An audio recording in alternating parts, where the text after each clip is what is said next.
In this video of creating and deleting collections in MongoDB, we'll see how to create the collections, how to show the existing collections, then how to delete the collections from a database, and what are the capped collections. So we'll see each point in detail. So let's start with how to create the collections in a database. So there are two ways to create a collection. The first one is explicitly creating the collections, and the second way is implicitly creating the collections. So let's see how to explicitly create the collections in MongoDB. So for this, we have to follow the syntax, that is create collection in bracket collection name. So this create collection is basically a method which accepts collection name as a parameter in it. This method, when implemented practically, is going to create the collection explicitly in MongoDB. Now the second way is to create the collections implicitly. So in order to create the collection implicitly, the syntax is db.collectionname.insert, and in bracket we specify the document to be inserted.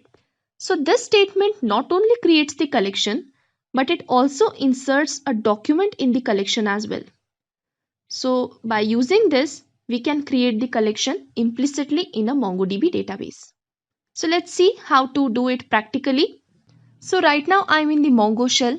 If you don't know how to open this Mongo shell, you can refer to my previous video where I have shown how to open the Mongo shell and how to run the Mongo daemon. So first thing we need to do is to create the collection explicitly. So let's try to create it. But before that, we need to know that if we want to create the collection, first we need to have an existing database, and then only we'll create the collection in that database. So in case if you don't know how to create the database, you can refer to my previous videos also where I have shown how to create and delete the databases. So right now I'm using the command use space database name. So I have switched to a database, that is DemoDB. Now in this DemoDB database, I'll first create the collection explicitly by following the syntax, that is db.createCollection. This method is going to create the collection. In this method, I'll pass one parameter, and this parameter is nothing but the collection name. So I'm giving the collection name as demo collection. I'll hit enter. So as you can see, the status is returned as OK1. That means our collection has been created. Now we'll see how to create the collection implicitly. So we'll follow the syntax for implicit collection as well. That is db.collection name. So if I want to give the collection name as collection1 dot insert. Now in these parentheses, I'll specify one document which is to be inserted. And we have already seen that the documents are written in the key value pair format. So my key is name, and I'm giving the value as ABC. Now this statement has not only created the collection1, but it has also inserted one document in it. So this is the way you have created the collection explicitly.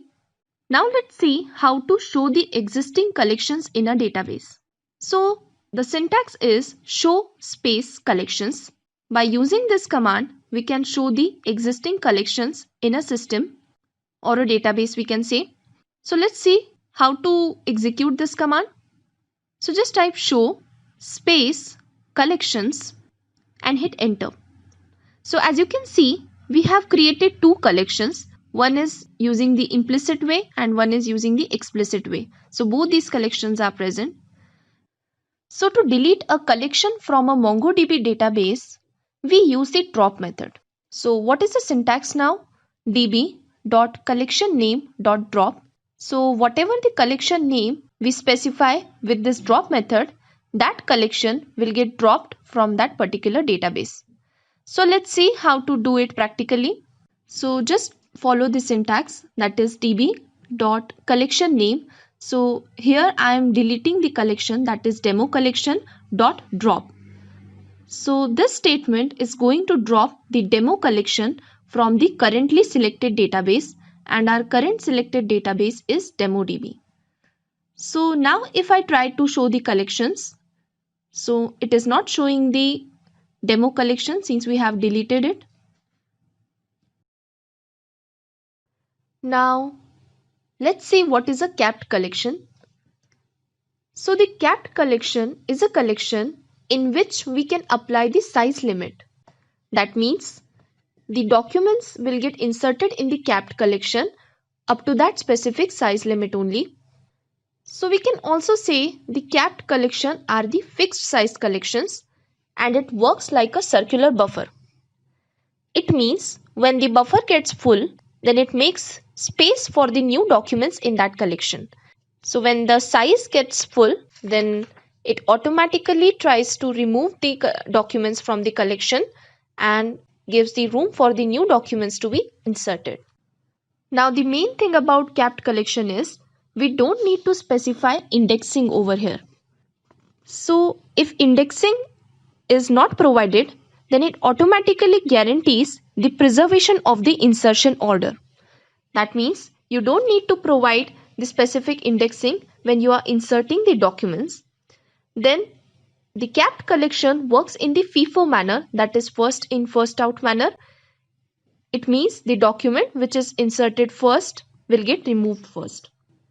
These kind of capped collections are mainly used to store the cached data and log files. Now this cached data is nothing but the temporary data, and we all know that the temporary data is somehow going to be removed at a particular time. So in such cases, capped collections are a good option. Now let's see how to create the capped collection. So in order to create the capped collection, the syntax is db.createCollection. First parameter we have to pass a collection name which we want to create, and the second parameter is option. So two options you have to set. First one is capped and its value should be true, and the size, any size you can specify. So when this size limit is reached, the collections will start removing the documents present in it. So this is what the capped collection is. Now let's try to implement the capped collection practically as well. So as you can see in the Mongo shell, we'll create the capped collection following the syntax, that is db.createCollection. In parenthesis, we'll specify the first parameter as a collection name. So I'm giving the collection name as call1.